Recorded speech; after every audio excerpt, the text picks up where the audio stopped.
McWicked is standing his third season in 2022 at Winback Farm of Canada. He is the richest standardbred to ever stand stud. McWicked was U.S. and Canadian Horse of the Year and winner of multiple O'Brien and Ushawa awards. McWicked was a 2020 Canadian Hall of Fame inductee. Breeders are raving about his first foals. McWicked served full books in 2020 and 2021. Book early for 2022. For more information, visit winbackfarm.com. As the industry's leading sales agency, Preferred Equine recently introduced its exciting new online sales portal, Preferred Equine Online. Developed by our experienced sales team, the powerful new platform with cutting-edge technology makes buying and selling easy from the comfort of your home or office over any device. Our experienced sales team offers full customer service for buyers and sellers as it relates to the collection, distribution, and transfer of the horses offered.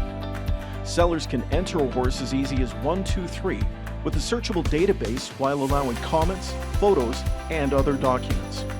Buyers can view live pedigrees, past performances, and race videos. To create your account or learn more, visit www.preferredequine.com or call 914-773-7777.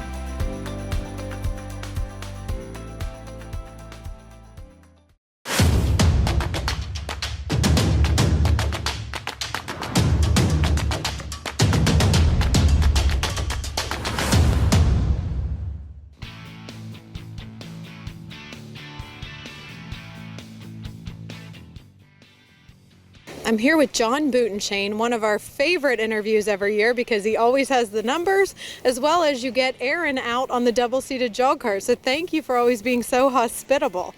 Let's talk a little bit about these first crop stallions. You have 2 colts by Tactical Landing this year, New Jersey, first year. Yeah, we gave them a try. I mean, I like the way they look. So far, I'm very pleased with them. One of them is dual eligible. Kind of a big growthy colt. We just ended up castrating him 2 weeks ago. We'll give him a little time, maybe target him more towards the Kentucky's end of his stuff because he does have dual eligibility.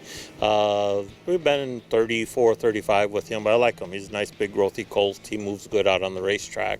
The other colt, I think we trained him in 28 the other day, and hopefully we'll be ready to roll when Jersey's ready to roll with him. But I'm impressed with them. We'll see. They got enough family, and I go as much off of the mares and the pedigree and what they're doing as I do the studs. I mean, there's some studs that I may tend to shy away from, but for the most part, I mean, I think any of them are capable of throwing the horse.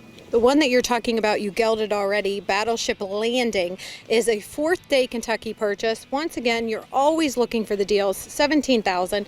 You've done great with that. Plus, you do have the option, because he is dual eligible, to wait and see. On a horse like that, will you wait to even qualify until later in the year, or will you qualify and rest up?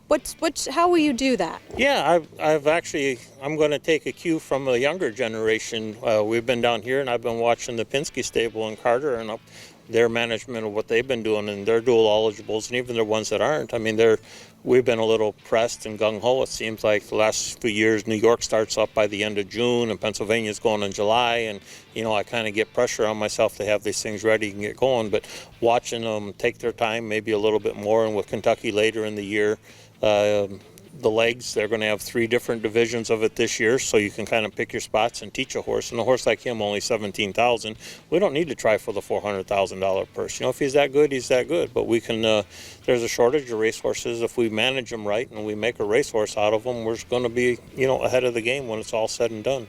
The Tactical Landing colt, Purple Lord, was a $40,000 Kentucky purchase on the 2nd day. Yeah, the owners. I'm partners with them, but the Bergs, they had him picked out. They liked his video, liked his pedigree, and they were looking for some Jersey stuff. And I really liked him, and I thought he was a reasonable price. If he would have been a Walner or a Muscle Hill, we would have paid double or maybe even more than that. He probably could have been well over a 6-figure colt. But, there's only so many buyers for so many New Jersey horses, I'm guessing. And, I think that if you look at the sire averages, that may well bear out, and hopefully we'll be on the right end of a less expensive purchase. The money triangle, it seems like right now coming up, is Kentucky, Indiana, Ohio. You have two first-time sires, Indiana. Let's start out telling me about Help Page. A help is on the way. $20,000 Indiana purchase. Yeah, I basically went out to Indiana to kind of support Dover Dan since we sold him out there, and then I have some breedings to him, and we bought a few last year. Then this year I went out and I was only able to get one filly bought, so I was looking at some other things. I've had a lot of luck with Chapter 7 out of Credit Winner mares. Wallner was the first Chapter 7 son that stood a stud, and he lit the world on fire. So we thought we'd give Help is on the way a shot. This is out of a Credit Winner mare, big growthy colt, and a little bit prejudiced because Help is on the way is out of a Plezak mare, who was my first really good horse. So I had maybe a little bias going in that I would try for one of them too. Let's talk about the You Know You Do, a $40,000 yearling purchase, one of the largest that you've spent at the Indiana sale. No Stopping Now, a trotting colt. Yes, he's another nice colt. Same thing, I went out there kind of looking for things, talked to a few owners and said that, we're going to be looking for some Indiana breds. Looked through the tapes, and I was really impressed with the way, I wasn't specifically looking for a You Know You Do, but I was really impressed with the tapes, and I was really impressed with the way they look. This is the first foal out of a sister to Nuka Hanover. So we give it a shot. Both the Indiana bred colts, their training is good right now as any of the ones I got in the barn, so time will tell. And there's enough money in Indiana that we can make it worthwhile as well. So let's move on to Crazy Wow. The colt was I Like My Girls Older. You've changed the name to Some Kind of Crazy, a New York eligible. Yeah, we were looking. I'm a little light on New York breds. We've had quite a few the last several years, and it just seemed like it was hard to get the New York breds. And we were going through, didn't find anything. He was last day at Harrisburg. I loved his video. Shows like he's all trot. The Crazy Wows were kind of impressive to me as well. So we give it a try. I mean, he's a Crypt Orchid. Maybe that's why his number was down a little bit at 20,000, but it doesn't seem to bother him. He's a nice manner colt, and he's trotting real well. So what advice would you give a young person starting out in harness racing that's trying to get into this baby game? Ooh, the baby game. I thought about that because you asked me that earlier. The advice had changed. This is our 14th year in Florida, and it's management. I mean, I would say one thing: if you're going to be, regardless if it's a baby game or a racehorse game, take some small business classes. Become a businessman. In Illinois, when I raced there for my life, you had a good horse, you raced against Illinois breds. If you were the third best colt, you were the third best colt all year. Whatever races you raced in, you were the third best colt. That's what it is. Now you talk about the money triangle and that, so you got dual eligibles. There's a lot of management in trying to figure out where to make the money. Kentucky's going to have 3 legs. Do you want to race in the $80,000 legs to go for $400,000 in the final? Maybe you make enough money in the 80,000 legs to get in the final, but then you finish 5th, 6th, 7th, or you don't get anything. Are you better off going in the $100,000 final? There's a lot of management, I think, is where you're going to need to focus your stuff on. And then as far as young person or getting into it, try not to make mistakes, and that's why, Irv Miller and myself, we look at a lot of horses and try and rule out the ones as much or more so than ruling in the ones, because you never know if you're going to buy the right one. Try not to buy the wrong one. I mean, and then if anybody would ask me, I'd say go sit down and talk to your dad, because I don't think anybody in the world has had a better business model with young horses than what your father has. I'm a little partial. I agree. No, I did. I mean, I watched them for years when I met my wife out there around the meadows and watched them and friends and family. And, never had a very large stable. Always had good numbers, always had good horses, and always managed them. I mean, in management's key. And I think when you're training a colt, whether it's colt or racehorse, you want to learn from a bunch of people, and then you've got to make decisions because they're decisions that you think are right. You don't want to make a decision because you think that's what somebody else would do.